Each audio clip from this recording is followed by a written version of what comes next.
내용을 설명하기 쉽게 편의상 저승의 영혼의 세계에 있는 천국이라는 하늘을 A로, 율법의 성막을 B로 설정하여 내용을 설명하겠습니다. 앞편에서 A를 공신력의 권위를 가진 상부 조직과 같은 곳이라고 설명하였습니다. 그런 곳에서 공신력 있는 진짜 구원과 죄사함의 일을 성립시켜 결정되게 하여 그 A라는 곳에서 공신력 있는 진짜 구원과 죄사함을 만들어낼 수 있는 자격을 가진 존재는 원래 A라는 곳에 있었던 존재이어야 되며 그 존재 중에서도 다스리는 주관자의 위치에 있는 하나님의 자격에 해당하는 분만이 가능합니다. 종과 심부름꾼에 불과한 천사는 원래 A라는 곳에 있었던 존재이지만 주관자와 다스리는 존재가 아니기 때문에 이를 성립시키거나 만들어낼 권한이 없고 다만 A라는 곳에서 만들어지고 성립된 일을 따라 그 일을 준행하는 일꾼에 불과합니다. 예를 들면 집을 짓는 건축 설계도는 집을 짓는 집주인이 결정하여 정하지만 그 결정한 설계도를 따라 일을 하는 일꾼은 집주인이 아닌 노동자이듯이요. 이런 이치와 같습니다. 그럼 A라는 곳에서 공신력 있는 진짜 구원을 성립시키고 만들어낼 수 있는 자격을 가진 예수 그리스도, 그는 누구일까요? 그는 다스리는 위치에 있는 성자 하나님이십니다. 그래서 그는 멜기세덱의 반차를 쫓는 제사장이 될 수 있는 특별한 존재가 될 수 있는 것입니다. 멜기세덱의 반차를 쫓는 제사장은 아무나 될 수가 없습니다. 오직 주권자이신 하나님의 자격만 가능합니다.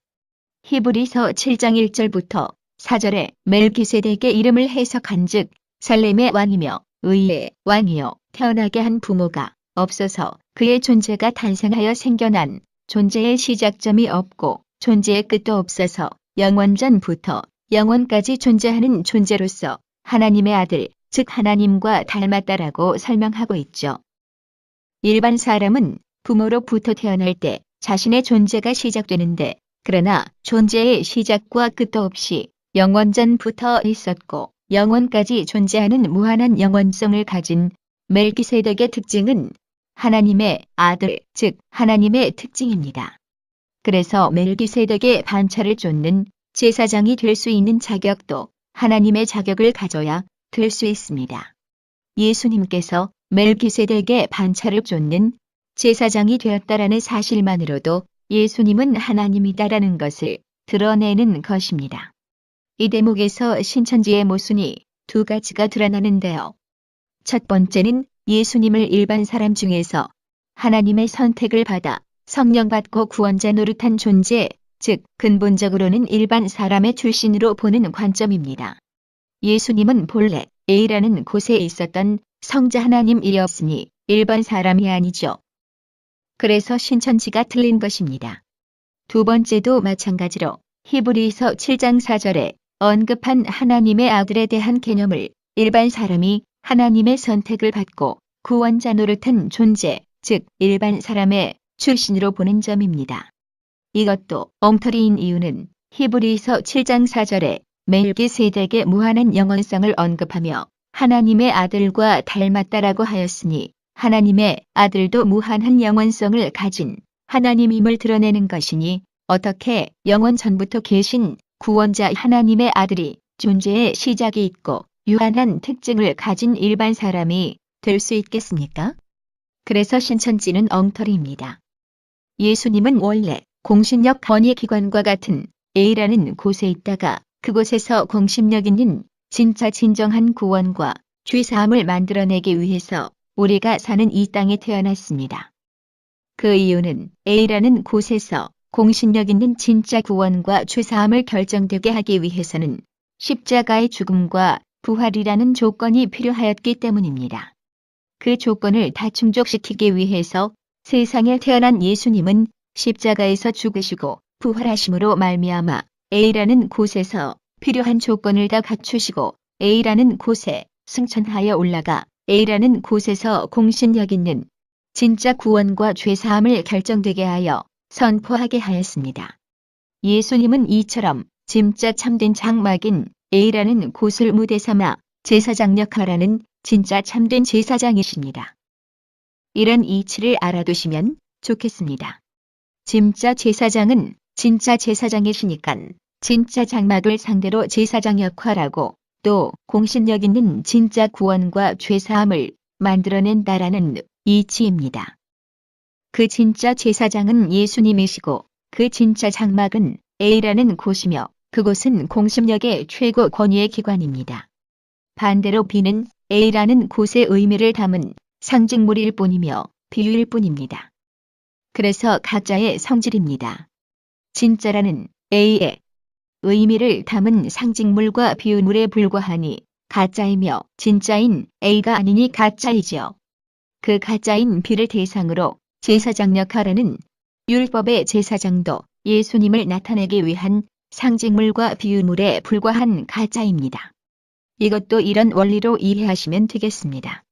가짜라는 B를 대상으로 직임을 행하는 존재도 가짜이고 가짜이니깐 가짜라는 B를 상대로 직임을 행한다라는 원리입니다. 이런 것들로는 공신력 있는 진짜 구원과 죄사함을 줄 수가 없습니다. 왜냐하면 가짜에 진짜를 담을 수 없고 진짜는 진짜에만 담을 수 있기 때문입니다. 지금부터는 진짜와 가짜를 이분법으로 나누어 비교 대조해 보겠습니다. 진짜에 속한 A는 저승의 영혼의 세계 하늘에 있고 가짜에 속한 B는 우리가 사는 이 땅에 존재합니다.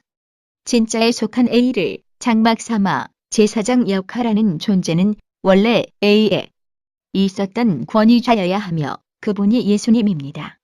반면에 가짜에 속한 B를 장막 삼아 제사장 역할하는 율법의 제사장은 땅에 태어나 땅에서 시작된 존재, 즉 땅의 존재가 되어야 하며 그 존재는 레위지파의 아론의 후손들입니다. 그들을 아론의 반차를 쫓는 제사장들이라고 부릅니다. 땅에 있는 B인이 땅에 있는 자가 담당하는 것이죠. 그래서 히브리서 8장 4절에 예수님이 우리가 살아가는 땅의 존재였다면 제사장이 되지 않았을 거다. 이는 이미 땅의 존재로서 제사장 역할하는 율법의 제사장들이 있기 때문이다라고 하였습니다. 또 예수님은 땅에 있는 장막을 담당하는 제사장도 되지 않았을 겁니다. 이유는 이미 땅에 있는 B를 대상으로 제사장 역할하는 땅의 존재인 율법의 제사장이 있기 때문입니다. 땅의 것은 땅에 있는 존재가 맡고 하늘의 것은 하늘에 있는 존재가 맡으니 A라는 하늘을 맡아 제사장 역할을 했던 예수님은 하늘의 존재입니다. 모세나 노아처럼 혹은 율법의 제사장처럼 땅에서 태어나 존재가 시작된 땅의 존재가 아니죠. 그래서 예수님만이 A라는 하늘에서 공신력 있는 진짜 진정한 구원을 만들 수 있는 진정한 진짜 구원자입니다. 모세나 노아와 율법의 제사장들은 전부 예수님이라는 진짜 구원자의 의미를 담은 상징과 비유의 존재로서 가짜입니다. 이런 땅의 존재들은 하늘에서 보장하는 공신력 있는 진짜 구원과 죄사함을 만들어낼 수 없습니다. 그냥 상징과 비유의 역할로 미래에 나타날 진짜 구원자인 예수님과 진짜 구원의 사건을 광고하고 설명하는 용도일 뿐입니다. 사실 율법 전체가 진짜가 아닌 이런 가짜인데 그런 의미로 히브리서 10장 1절에는 율법은 훗날에 나타날 공신력 있는 진짜 구원의 사건이라는 좋은 일의 그림자일 뿐이요.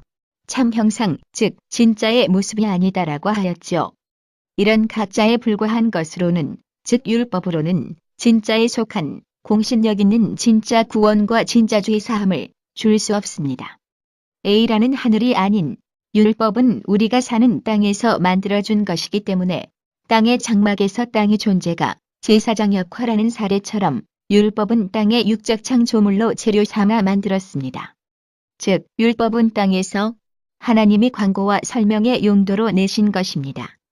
그래서 히브리서 12장 25절에는 율법을 땅을 쫓아 하신 말씀이라고 하였습니다. 반면에 공신력을 담은 진짜 구원과 진짜 죄사함이라는 진리는 A에 있었던 예수님이 A라는 하늘을 장막 삼아 제사장 역할하여 A라는 하늘에서 만들었기 때문에 하나님이 A라는 하늘에서 내신 것입니다. 그래서 히브리서 12장의 15절 하반절에서는 그 진리를 하늘로 쫓아내신 것이라고 한 것이죠. 하나님이 땅에서 내신 율법은 훗날의 하늘에서 주어질 진짜에 속한 구원과 그 사건을 광고와 설명하는 용도일 뿐이며 그 방법은 훗날 나타날 진짜 이것의 의미를 담은 상징물과 비유물이라는 모조품의 자신의 모습으로 광고하고 설명하는 것입니다. 아론의 반차를 쫓는 율법의 제사장들이 담당하는 이런 가짜 이것들은 공신력을 담은 진짜 구원과 진짜 죄사함을 줄 수 없습니다. 그래서 회보리서 8장 7절에는 첫 언약 율법 자체가 흠이 있다. 즉, 그 특징이 모조품에 불과한 가짜라서 공신력 있는 진짜 구원과 진짜 죄사함을 만들어내지 못하므로 허당이다라고 한 것입니다. 이렇게 율법 자체가 흠이 있는 것인데, 그러나 신천지는 원래 율법은 공신력 있는 진짜의 구원과 죄사함을 만들어낼 수 있는 완벽한 존재인데 백성들이 율법을 안 지켜서 율법이 흠이 있는 것으로 바뀌었다라고 엉터리 주장합니다. 한술 더 떠서 A라는 하늘에서 공신력 있는 진짜 구원의 일을 만들어내기 위해서 A라는 하늘을 장막 삼아 제사장 역할을 하려고 초림하신 예수님의 사건마저 율법에 속한 일로 해석합니다. 어떻게 초림 예수 등장이라는 하늘로 쫓아난 진짜 이것이 땅에서 쫓아난 가짜와 모조품이라는 율법에 속한 일이 될 수 있겠습니까? 그래서 신천지는 엉터리이지요.